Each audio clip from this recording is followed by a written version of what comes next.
అవునా ఆంటీ? స్థానం మీరు ఇవ్వకపోయినా నేను చనువు తీసుకుంటానా? గోకులు వచ్చాడు మొత్తానికి. కూర్చో కూర్చో గోకులు. స్నేహ, గోకులు కూడా అనవడ్డించు.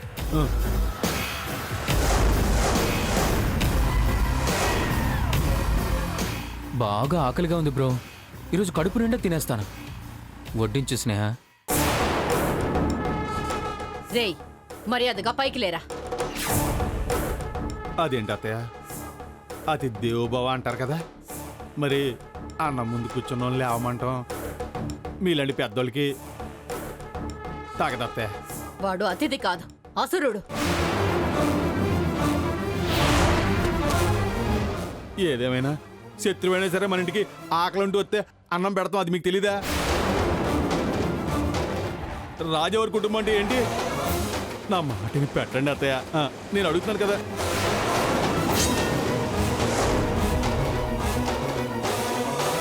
ఎందుకు నాయుడుబాబు వీడిని సమర్థిస్తున్నాడు?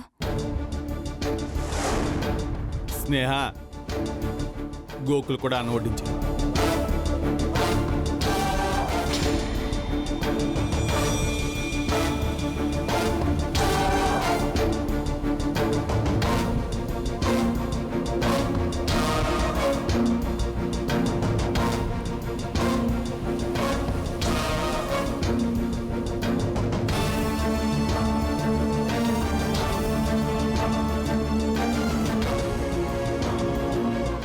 ఏయ్ చాలు చాలు స్నేహ. రేయ్, చెయ్యొదలరా. రే, ఓకే ఓకే ఓకే.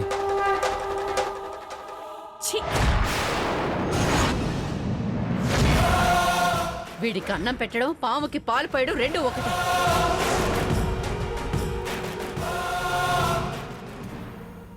కుక్కకు అన్నం పెట్టొచ్చు కానీ ఆ కుక్కతో కలిసి భోజనం చేయకూడదు. అత్తయ్య, అమ్మా, అత్తయ్య చేయగడిగేస్తున్నారండి. అత్తయ్య ఆగలే. అత్తయ్య అత్తయ్య అత్తయ్య వెళ్ళిపోయినట్టున్నారుగా. ఇదిగో గోకులు, అత్తయ్య గురించి ఏం పట్టించుకో, కొంచెం కోపంగా ఉన్నారంతే. నువ్వు తిను. స్నేహ, గోకులకి అన్నం వడ్డించు. గోకులకి పప్పు పప్పు పప్పు బాగుంది, పప్పు అయ్యి ముందు.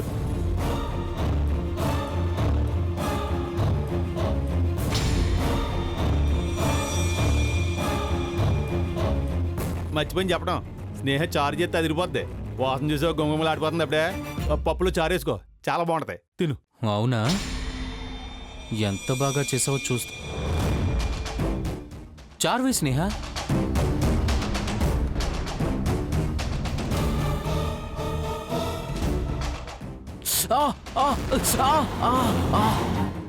ఏమంది?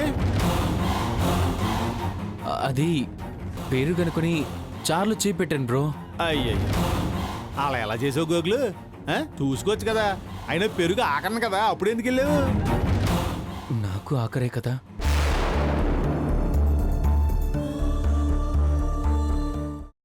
అమ్మా, అలాంటి వాళ్ళది నిజమైన ప్రేమ కాదు, అది వ్యామోహం. ఎగ్జాక్ట్లీ చిన్నత్త. నిజంగా ప్రేమించుకున్న వాళ్ళు అలా చేయరు. ఎంత మనసు విరిగిపోతే కన్న కూతుర్ని పట్టుకొని మా దృష్టిలో చచ్చిపోయా ఉంటుందా తల్లి? అది సరే అమ్మా, తన కూతురుతో తన మాట అనేటప్పుడు ఆమె మాటల్లో వ్యథ, కళ్ళల్లో బాధ గమనించావమ్మా? పెద్దబాబుకు బర్త్డే విషెస్ చెప్పు కూడా వెళ్ళాం కదా. ఊరికే ఎలా కాలిపోతుంది? మంట పెడితేనో పడితేనో తగలబడుతుంది.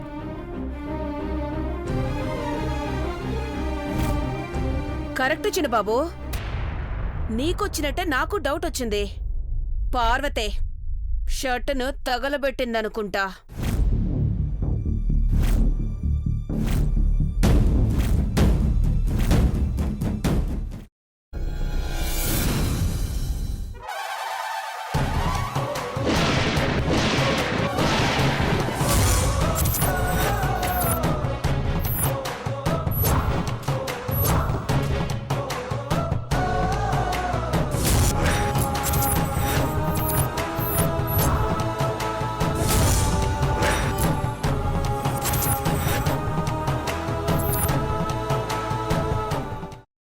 వేసుకున్న తర్వాత పొట్టు తీసేసి చాప్ చేసి పక్కన పెట్టుకోవాలి. ఒక ప్యాన్లో కొద్దిగా నూనె వేడి చేసి అందులో ఆవాలు, మినప్పప్పు, శనగపప్పు, కరివేపాకు, సన్నగా తరిగి పెట్టుకున్న ఉల్లిపాయలు వేసుకుని 1 నిమిషం పాటు వేయించుకోవాలి. ఆ తర్వాత కాల్చి కట్ చేసి పెట్టుకున్న వంకాయని కూడా అందులో వేసుకుని బాగా మిక్స్ చేసి బౌల్లోకి ట్రాన్స్ఫర్ చేసుకుని అందులో తగినంత చిక్కటి పెరుగు లేదా పల్చటి పెరుగు వేసుకుని మిక్స్ చేసి అన్నంతో కానివ్వండి, చపాతీతో కానివ్వండి సర్వ్ చేసినా చాలా బాగుంటుంది.